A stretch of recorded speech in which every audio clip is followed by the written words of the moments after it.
On to the first set of questions in relation to the pros and cons of institutional ownership. Craig, you look very keen right now, so I'll ask you. What do you see as the advantages of institutional backing? Firstly, the obvious one is just around level of investment, and certainly from my perspective, working on the Panorama program, which is the single largest injection of capital into our wealth business at the same time that, as an industry, we're all going through a huge amount of investment in regulatory reform. So from a shareholder perspective, from a size perspective, that's certainly one positive. Other positives would be clearly access to customers, but importantly customer insights. We have 8 million customers across the group, so you can really tap into what that customer set is telling you. Mm-hmm. I think there's elements of the size of the organisation around access to people, the resource power of the organisation. We have 35,000 employees. And so when you put your hand up and say, I need someone to provide some expertise or some insight around, say, an industry like self-managed super funds, it's amazing how many people put their hands up.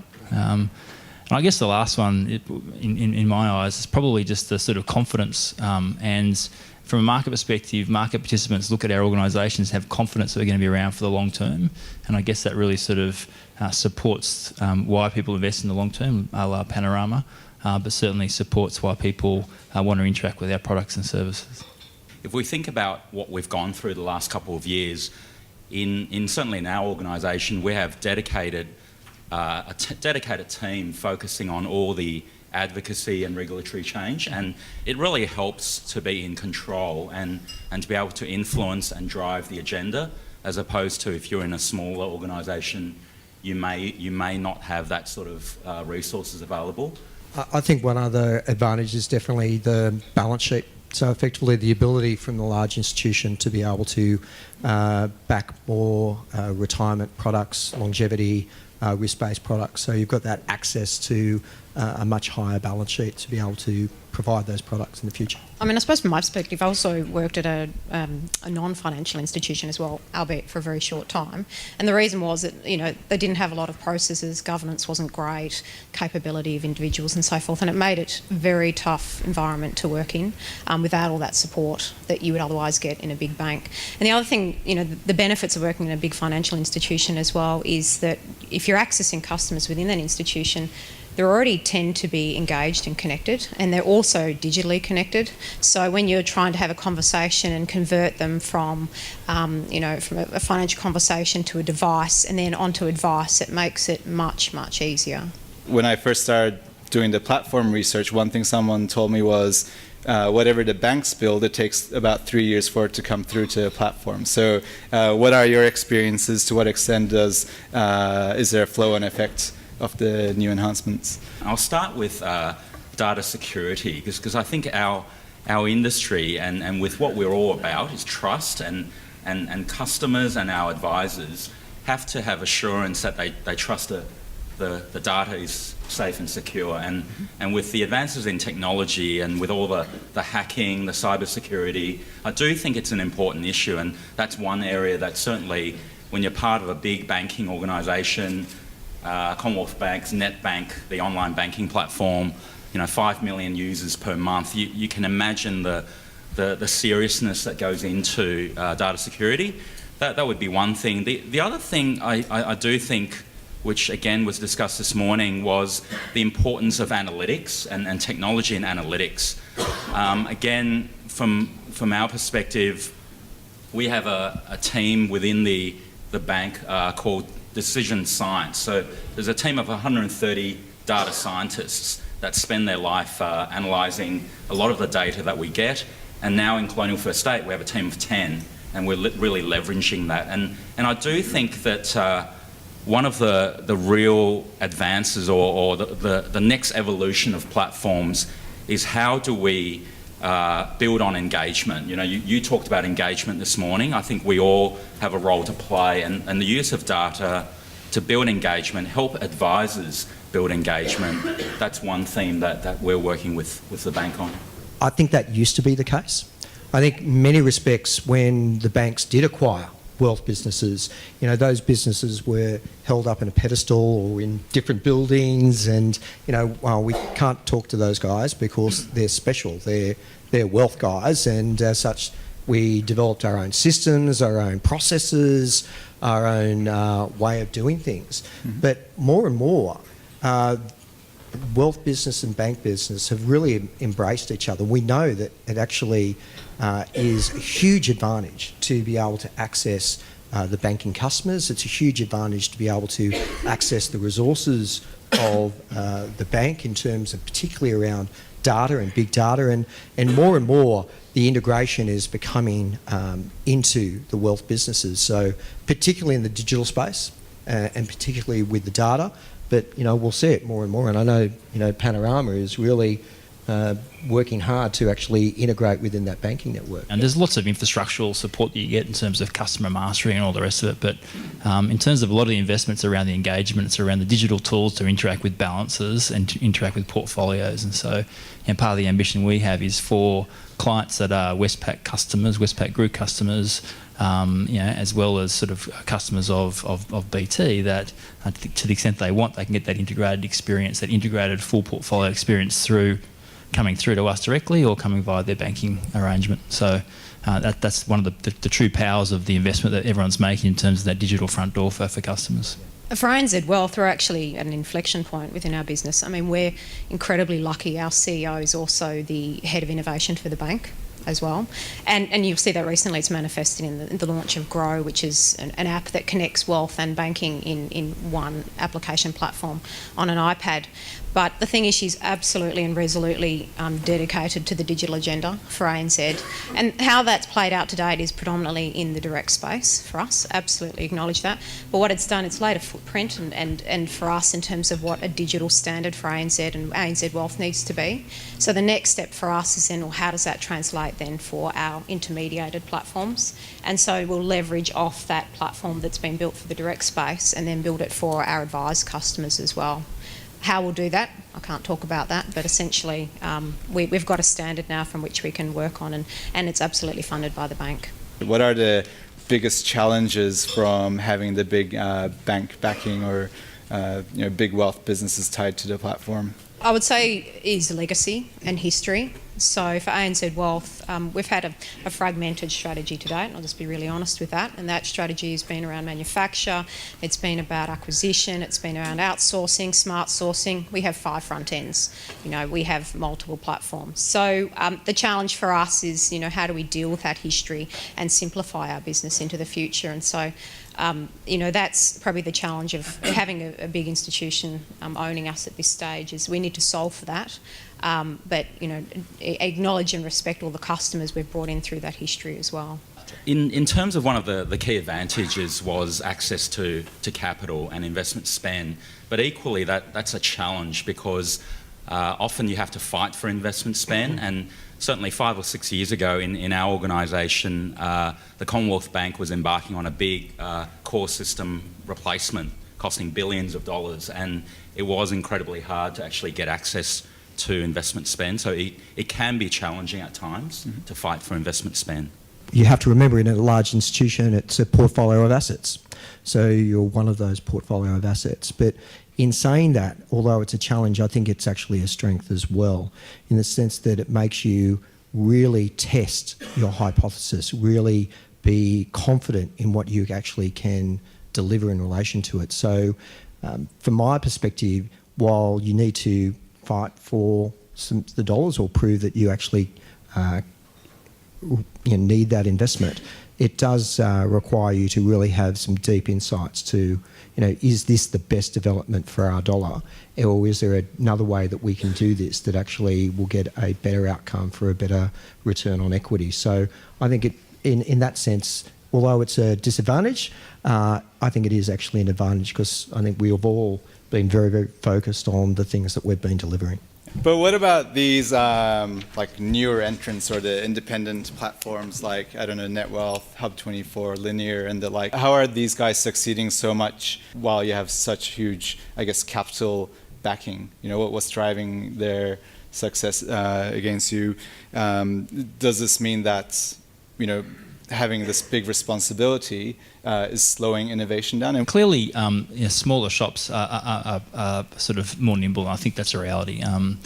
we spend a lot of time talking to customers and working with our clients around what they need. So I think if you're always working with customers, you're always going to be at the core solving most of their problems.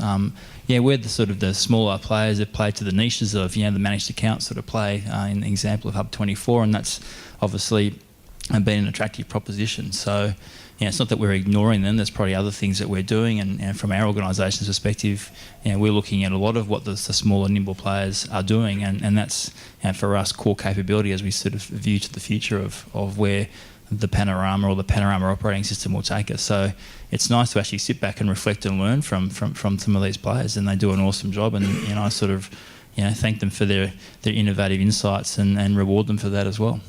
Completely agree. I think that it's a very large market, and there's a place for a number of players in the market. And the innovation that some of these smaller operators can deliver is really great. But when we're talking about platforms that are $60, $80 billion of scale, changes that you need to put into place need to ensure that they're robust and they're scalable, and they actually meet all of the required standards for security and safety. So, if we make an error in implementation, then that could cost an inordinate amount of money. So yes, while we do very much focus on what everyone is doing in the marketplace, because everyone has good ideas, when we implement, sometimes we do take a little bit longer because we need to ensure that the security is there and the robustness is there and it's repeatable. We have a culture of hothousing, so essentially you put aside dedicated teams to just focus on innovation, and they have there's no barriers, there's no governance, there's no rules around it, and essentially that's all they do. And of course they come to stage gates where you need to get approval and funding and all the other bits and pieces, but it means a project can move ahead quite swiftly and nimbly to a point where delivery then can be a lot faster and replicate kind of what those more nimble organisations are doing in the market. But for us, absolutely, obviously we keep a close eye on NAB Wealth and Hub24 and the other startups, and it's definitely for us. Can we buy one? No, just kidding. But, it provides a lot of insight into us around and where we need to be, because to date, strategically, it's been fit for purpose and meeting the needs of our existing customers, but we need to position ourselves for growth. So on a scale of 0 to 5, each of you, how much of a threat do you see these startups, or as Matt Heine calls them, short guys? Threat probably comes from capability and distribution. So I think it's a combination of both of those that's the true threat. So I don't think in the context of threat, I'd say 3. Okay.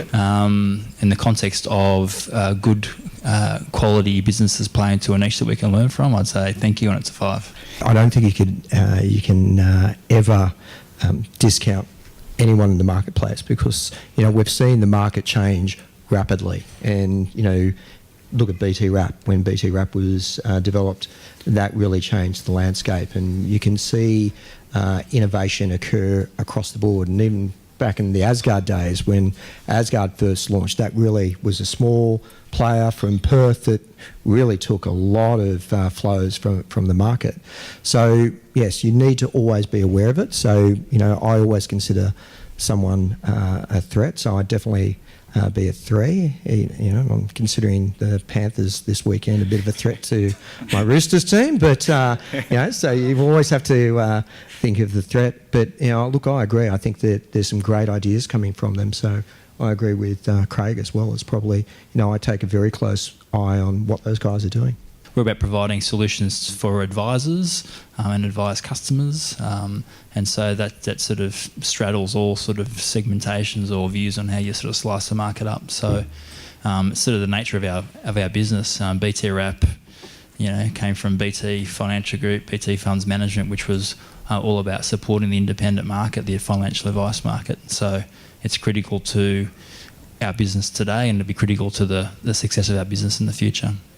It really comes back to the fundamental belief in the importance of advice, and I think if that's what your culture, your business model is about, we're about supporting the value of advice, and so we would like a market that customers can get advice from all channels, whether it's independent or aligned. But that's the fundamental belief and the cultural heritage.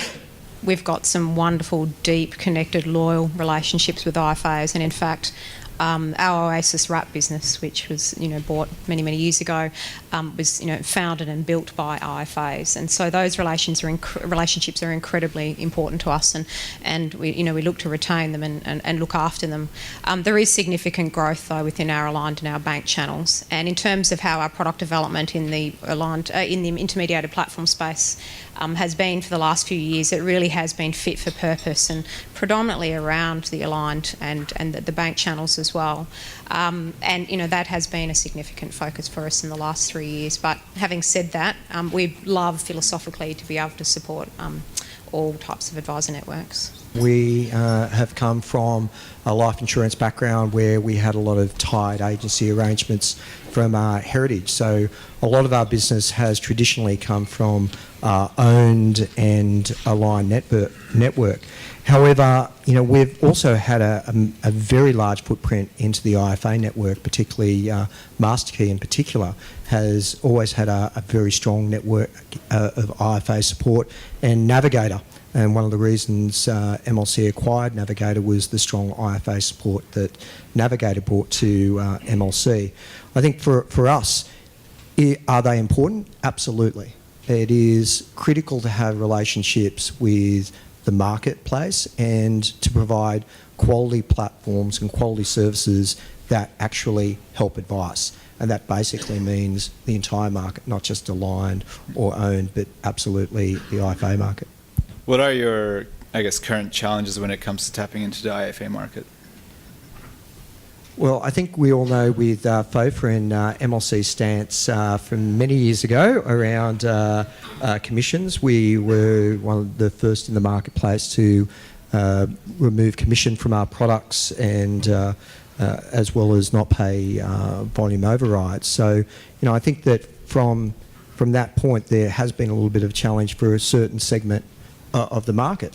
Mm-hmm. And for us though, now FOFA has been brought into place and it is a fee-for-service model. Our products and our services are really designed around fee-for-service, and we are seeing, strong growth from new independent networks or smaller boutique IFAs wanting to come and utilise our services. So we are seeing that growth come from segments of the market. But obviously the challenge has always been, as your charts put up. I mean, if you've already got an IFA that's using a particular platform, you need to be able to differentiate yourself from the market to actually encourage them to come across and use your platforms. And I think we've done that very, very well with our longevity and our retirement products. We've got a dedicated team that focus on improving retirement and retirement savings. So under Andrew Barnett, who has really taken the lead on really developing our retirement solutions and are continuing to develop our retirement solutions. So we believe that will be a real draw card back into our platforms. But one thing we are seeing in our research is that planners want more choice, right? It's not just the independent financial planners, but all planners in general. They're saying, A, I have more choice, B, I want more choice. And one challenge or topic which keeps coming through from financial planners, especially in the risk space, is planners say the best way platforms can help me in the insurance space is having or providing access to multiple insurance providers. And we did see earlier how some of the platforms who have made multiple insurance providers available, the planners who use those platforms were really, really happy about this additional flexibility. What's your stance on having insurance from other providers on the platform? From our perspective, we believe in making choice available, just like what we do on term deposits. In our wrap platform, we have the widest panel of term deposit providers in the market, and we already currently offer choice. We have 2 insurers on our platform. The issue here for us is more about ensuring that the user experience, it's scalable, the advisor get a good outcome in terms of the origination process, claims handling, premiums payment. So we continue to explore choice, but we're balancing user experience with having too much choice. On the Asgard platform today, we have two insurers. On the BT, we have one, that is BT Life. Firstly, it's a very high quality product, so I think it's sort of well ranked or top ranked across many aspects. So that's a positive. I'm with Pete on the customer experience. How do you ensure across multiple providers that you can provide that really integrated, consolidated customer experience? And so that's the sort of conundrum you face with trying to get breadth in those sort of technology integrated sort of areas. So I guess that's our perspective, and it'll probably be a similar perspective as you face into where Panorama is going. We only currently offer one insurer, which is One Care through One Path, and it's a first quartile, first tier insurance solution. But absolutely, we support having a multiple panel webjet style insurance offering on the platform. The challenge for us, I suppose, is the technology and the capability around the integration. So we're just not there yet to actually be able to do that. But absolutely, that's where we'd like to be in a few years' time. As customer and advisors' needs change, it's clear not. Insurance also changes. So there are certain insurance providers that really target a certain aspect or need in the marketplace, and the advisor demand around best interest and ensuring that they can provide and meet their clients' needs. I think we'll start to see more and more insurers get added across the board onto the platform. But I 100% agree with both Craig and Peter in that you have to make this right. I looked at this very closely when I was at Asgard, and one of the things that prevented us going forward with it was that we just felt that we could not get the customer experience right at that point in time to allow them to be able to select between multiple insurers and really analyse and decide, okay, which is the right offer for me.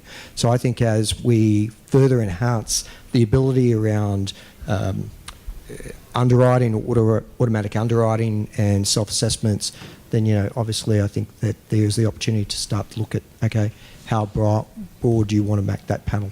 BT Wrap is also a wrap. And when you ask financial planners which term deposits they use the most, they say Westpac term deposits, mainly because that's the only one available to them on the most widely used wrap. Any comments around that? My view, probably house view, is partly customer experience, partly it's rate driven, and if you're competitive on rate, then it's largely a commodity beyond that. In terms of as we face into where Panorama's out in the marketplace, term deposits, it's group term deposits. It's also a BT branded term deposit, and so we're sort of seeing into that need to have at different terms, different sort of interest rates or different views on interest rates. But in terms of are they all house brand? Yes, they are. Do they provide different terms at different maturities? Yes, they do. And in fact, we've been able to use a proprietary branded term deposit to actually pay a much better than sort of high street rate. So to me, it's rate driven. It's a commodity beyond that. And if you can use different brands to price differently, then that's what we're going to do. CommSec, NAB Trade, E-Trade, fantastic, online broking platforms from the bank side, and we've been talking about platforms being able to leverage off the bank technology. But if I'm a financial planner who's using First Choice for my clients and they want to do a little bit of, share trading on the side, how come I don't get see my portfolio on the First Choice platform? Like, what's causing that friction between the online broking arm and the master trust arm? So what are your comments around this? The simple answer is, if you think about First Choice, that we built that for advisors, and it's a very clear proposition. So our value proposition is for financial planners, and for them, if they want access to equities, we have First Wrap, our wrap platform. It's like an analogy. If we were to export First Choice to Hong Kong or somewhere like that, we're not going to just put First Choice in the market. You've got to customise it, you've got to tailor it. And so for us, if you are a direct client and you want to come to Colonial or CBA, we have a service called My Wealth. It's been customised, tailored for that particular market.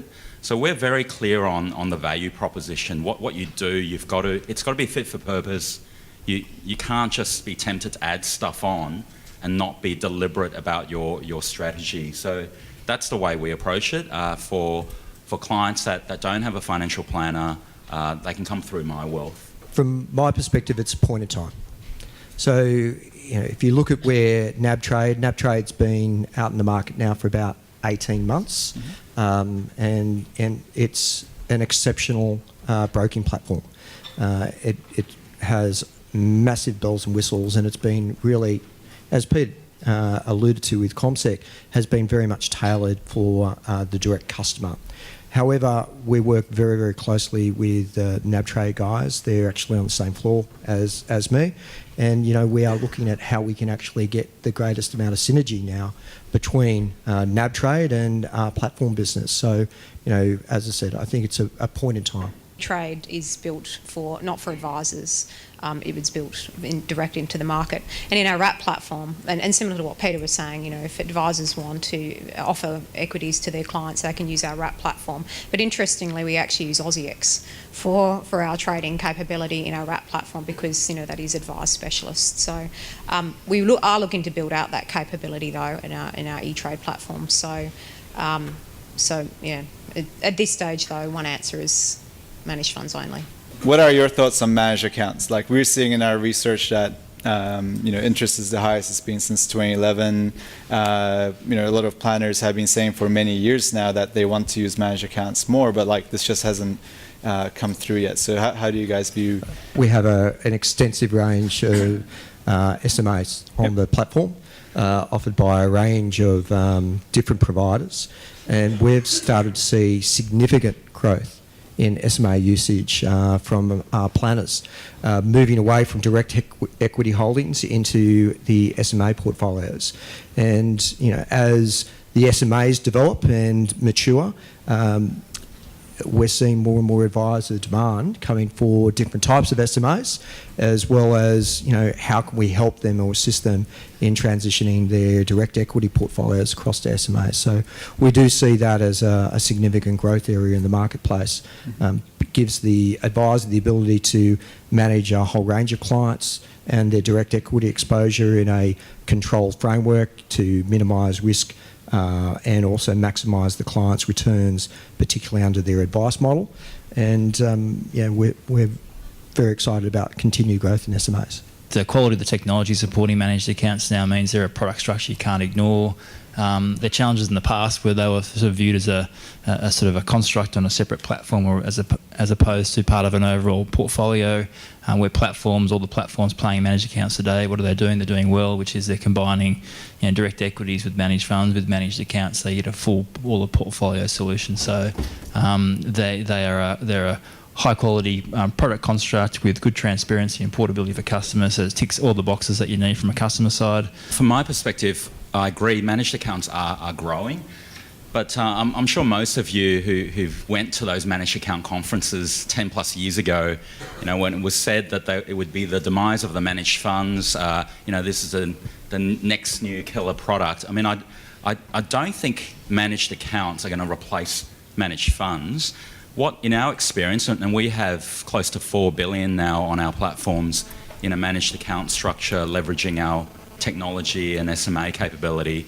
But in our experience, it's very advisor-led. It's an advisor licensee-led. It's not a product thing. It's not, we have a product and people will come to you. So it's very much dependent on the business model of that business, the advice business, and how they can drive efficiency, productivity. Clients can get the benefit of centralised portfolio management, but it's coming from that angle rather than from a product perspective. Do you think deal groups should be able to run their own managed accounts on the platform? Certainly some can, and we support that. I guess an extra rule of governance around that. So as long as you fulfil the needs of the RE or the trustee, and to say, that it's a quality shop with professionals running it in a professional way, then there should not be any issue with that. Yeah, and our private bank is already using an ANZ dedicated SMA, and it's a non-negotiable for a diversified investment menu for a wrap platform going forward, really. And even our bank channels are looking at SMAs now and saying, is that going to drive efficiency into our business? So rather than having to send out an ROA for a client when a model portfolio gets rebalanced and you're switching a fund, can we just do this through SMAs? So there's a massive appetite for it. We're treading carefully at the moment, because there is still some complexity around how they run and the individual tax treatment and so forth. How do you translate that to a client in a conversation so they understand what vehicle they're using? But it absolutely, for us in the future, it'll be a critical part of our investment menu. So we already run through our dealer group. 360 already has a number of SMAs on the platform, as well as JB Weir, which is obviously part of the MLC network as well. So we are seeing more and more usage of that, and I think it gets back to Craig's point. If you've got the right governance structure around it, you've got the right controls on it, there shouldn't be an issue. And when it comes to, I guess, planners becoming more mobile, where do you guys see yourselves positioned to facilitate this? With planners saying more and more, I want everything available on a tablet device. That's right at top of my wish list for MLC Wrap, is to get it, move away from the desktop-based software. If you look at MasterKey, however, we do offer those statement services on tablets today. So, MasterKey on one. So one of my platforms that I look after is tablet enabled. So we actually do have a lot of advisors, and I've sat in meetings with advisors, and they've shown me how they use the tablets in relation to review processes with clients, and it's really, really quite impressive how they go about using that. So absolutely, I can see the continued growth on that, and as I said, for me, we need to move away some of the power that the desktop brings to you in relation to the planning software and Link and its strength. We need to make that a mobile enabled device. For us, we've given every one of our bank channel advisors a tablet, and the quality of conversation they're now able to have with their client when they come into review using that tablet, it's incredibly powerful. And the translating that conversation on a screen, and for them to be able to, be tactile in the conversation as well. On the transactional side of it, though, I think it's perhaps less critical. I mean, you still got back office staff still doing things in advisors' offices and so forth. Certainly not a desktop solution, but we have an online solution. But I think most important is for the advisor to be able to connect with clients through tablets, but not on the transacting side. Do you think platforms should facilitate SOA generation, or at least have scaled advice tools for one-off clients? We currently do for a segment of our clients. So we have a member advice framework which has been rolled out to Plum as well as MasterKey Business Super clients. So that is personal advice, and it's generated. We pre-populate a lot of the clients' information into the advice tool. They can go into that tool, basically look at where they want to move, how much. It's a retirement adequacy tool, how much do they want to retire on, what their current contribution rates are, what happens if they change their contribution rate or change their risk profile in terms of the type of investment they want. They can then say, yeah, I'm happy with these changes, press the button, and it generates a SOA. We've had about 12,000 SOAs. It's been live for about 8 months. We've had 12,000 SOAs generated by clients, and of that, about 16% have converted to basically executed that advice. I think the benefit for me, though, is if it's only in relation to a certain segment of advice. So it's retirement adequacy. How much do I want to invest? If they want to get into additional information around consolidations or additional strategies, they're referred to our phone-based advice planners, and who will provide personal advice in relation to that piece of or that particular situation. If the client needs greater than that, then we refer them on to a planner, so for full holistic advice. So I think that we're going to see much more of that occur as time goes on, because the fact of the matter is there's only about 20% of all Australians have a full financial advisor or actually receive holistic advice. So there's 80% of the market today that are not serviced by full advice. So I think the benefit of the platform with the detail is to be able to provide that scaled advice or limited advice to clients, and I think it's complementary to that full advice. So we'll see more of that. I completely agree, Dean. We've launched something called ANZ Grow Centre, which is basically, it's like a branch, but just for wealth. And we run seminars there, and we advertise those seminars through local MX newspaper and so forth. And it's extraordinary how many people come to those seminars, but they think they're there for free advice. And we do have a planner sitting at the back of the room, so we connect them through a conversation, then they get attached to a device, and then we hand them over to a planner if they're interested. But the challenge we're finding is that most of these customers that come in don't recognise the value or the power of good advice, and so there's absolutely a market for scoped advice, or for robo advice, or whatever it may be, something that people can use to actually assess, well, what actually are my needs, what are my circumstances. But ultimately, I'd say 80 to 90% of those people that walk through the door, they want a personal conversation, they want a trusted relationship, so they'll end up going and ending up and having a holistic conversation and getting a full financial plan. But it's extraordinary. These people come in and what they're really after is advice. They're desperate for it. Is there a platform threat to software providers? Like, could platforms or institutions, I don't know, have their own software solutions similar to AdvisorNet and AdvisorNet Gain? From our perspective, similar to what was discussed earlier, like our approach is to be complementary to Iris and Coin, and we need to make the process efficient for the planners, because that's the role of what platforms do and what planning software do. Mm-hmm. So at its core, that's the fundamental belief, and I think there's more to be done on that space. As to where I do think a platform can do some of that work, and we have that introduced on First Choice, where in our model portfolios we always had feedback from planners that if we had a very simple record of advice capability, they would rather do it all in the platform, and that's what we've done. So we have an embedded ROA capability. So in one click you can run your model portfolio and generate your ROA without having to go back into the software. So I do think in limited circumstances it makes sense, but I think there's better value for us to work with software to make it much more efficient for the planners. Because I don't think it's either or, it's like both, and so, Asgard has AdvisorNet Gain. It's a hybrid planning tool. The benefit of that is it does the planning tools, it actually uses X-Tools through Xplan, but it also helps implement that advice really efficiently.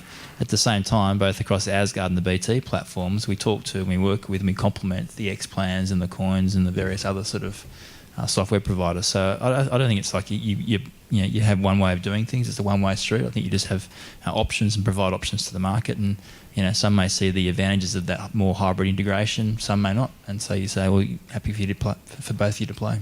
Now, in the first panel, Peter Johnson said platforms will die off over the next couple of years. What are your comments in relation to that?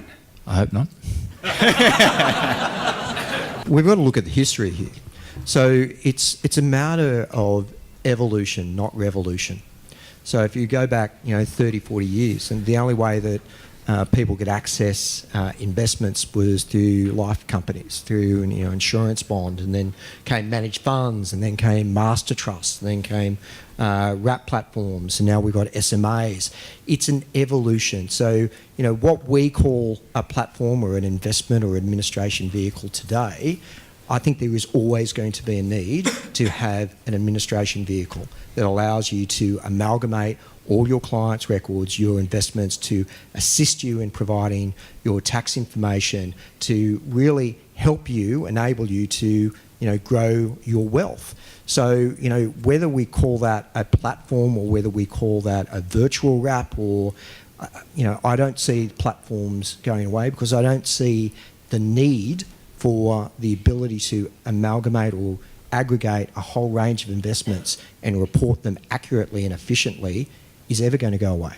What about percentage-based admin fees? Are they necessary, or could you move on to a fixed price model? They're pretty fixed now, really. I mean, if you look at it, I think everyone caps their fees. Yeah. So, it's percentage, but capped. So at the end of the day, a lot of our investors are pretty much at that cap or close to that cap. So, I mean, in many respects, we're pretty close to getting to that fixed fee arrangement anyway. Panorama isn't so much a play on functionality. It's, as Dean said, it's about you report, you buy, you sell, you do all those sorts of things.